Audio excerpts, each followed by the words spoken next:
नमस्कार। इतिहास में ना कुछ पल ऐसे होते हैं जो पूरी कहानी का रुख ही बदल देते हैं। आज हम एक ऐसी ही घटना को समझने वाले हैं, चंपारण सत्याग्रह। देखिए, ये सिर्फ एक विरोध नहीं था, बल्कि ये तो भारत की आज़ादी की लड़ाई में एक बिल्कुल नए युग की शुरुआत थी। तो चलिए इस ऐतिहासिक सफर पर चलते हैं। हर बड़ी कहानी की एक शुरुआत होती है ना? और भारत के अहिंसक प्रतिरोध की कहानी बस इसी एक वाक्य से शुरू होती है। ये सिर्फ एक आंदोलन नहीं था, बल्कि एक ऐसे विचार का जन्म था जिसने पूरे देश को एक नया रास्ता दिखाया। बात है साल 1917 की। सोचिए, पहला विश्व युद्ध चल रहा था और भारत पर ब्रिटिश हुकूमत थी। मतलब माहौल में काफी उथल-पुथल थी। और इसी उथल-पुथल के बीच भारत के एक कोने में एक ऐसी चिंगारी भड़कने वाली थी जो आने वाले दशकों के लिए आज़ादी की लड़ाई की मशाल बन गई। तो कहानी का पहला अध्याय, पहली पुकार। ये आवाज उठी थी बिहार के एक छोटे से गुमनाम से इलाके, चंपारण से। और इसकी शुरुआत की एक साधारण किसान राजकुमार शुक्ल ने।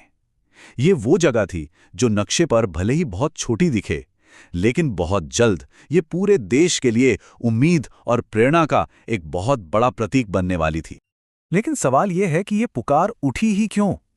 इसका जवाब हमें मिलता है कहानी के दूसरे हिस्से में, अन्याय की जमीन।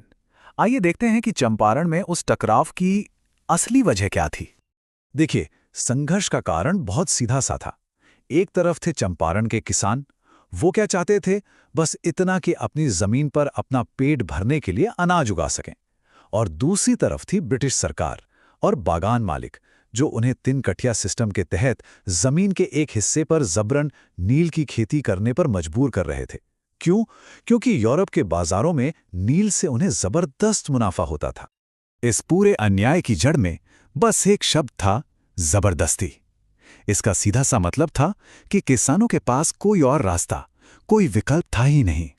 उन्हें अपनी मर्जी और अपने आर्थिक फायदे के खिलाफ जाकर एक खास फसल उगानी पड़ती थी। ये सिर्फ एक सरकारी आदेश नहीं था, ये तो उनकी रोजी रोटी और उनके सम्मान पर सीधा हमला था।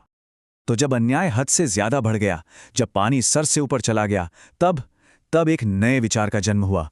और यहीं से कहानी का तीसरा अध्याय शुरू होता है, सत्याग्रह का उदय। राजकुमार शुक्ल के बुलावे पर मोहनदास करमचंद गांधी चंपारण पहुंचे और उनके साथ आया विरोध का एक ऐसा तरीका जो भारत ने पहले कभी नहीं देखा था। तो ये सत्याग्रह आखिर है क्या? असल में ये अहिंसक प्रतिरोध का एक रूप है। इसका शाब्दिक अर्थ है सत्य पर दृढ़ रहना। मतलब हथियार उठाने के बजाय सच्चाई और अपने नैतिक बल के आधार पर अन्याय का सामना करना। ये एक क्रांतिकारी, एक बिल्कुल नया विचार था। तो देखिए, ये पूरी प्रक्रिया आगे कैसे बढ़ी। सबसे पहले था अन्याय, यानी नील की जबरदस्त खेती। फिर इसके बाद उठी एक पुकार, इस अन्याय के खिलाफ एक आवाज। और आखिर में गांधी जी के नेतृत्व में मिला एक रास्ता, एक समाधान, सत्याग्रह, यानी कि अहिंसक प्रतिरोध। तो अब आते हैं हम अपने आखिरी हिस्से पर, चंपारण की गूंज। ये समझना बहुत जरूरी है कि इस एक घटना का असर कितना गहरा और कितना लंबा रहा, जिसने न केवल एक गांव बल्कि पूरे देश की सोच को बदल कर रख दिया। ये जो संख्या है ना, एक, ये अपने आप में एक पूरी कहानी कहती है। चंपारण भारत का पहला सत्याग्रह था। ये पहली बार था जब आम लोगों ने संगठित होकर बिना किसी हिंसा के एक शक्तिशाली साम्राज्य को चुनौती दी और जीते। चंपारण एग्रेरियन एक्ट पास हुआ और तिनकठिया प्रणाली को खत्म कर दिया गया। इसने एक ऐसी मिसाल कायम की जिसका पालन आने वाले दशकों में दांडी मार्च से लेकर भारत छोड़ो आंदोलन तक में किया गया। और सच कहूं तो यही इस कहानी की सबसे खूबसूरत बात है।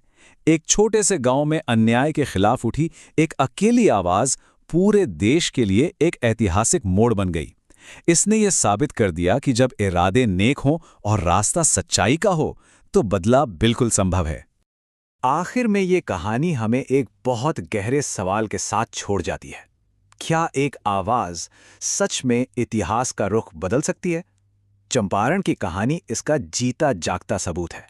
ये एक ऐसी विरासत है जो आज भी हमें याद दिलाती है कि जब सत्य और साहस एक साथ खड़े होते हैं तो बड़े से बड़ा अन्याय भी झुक जाता है।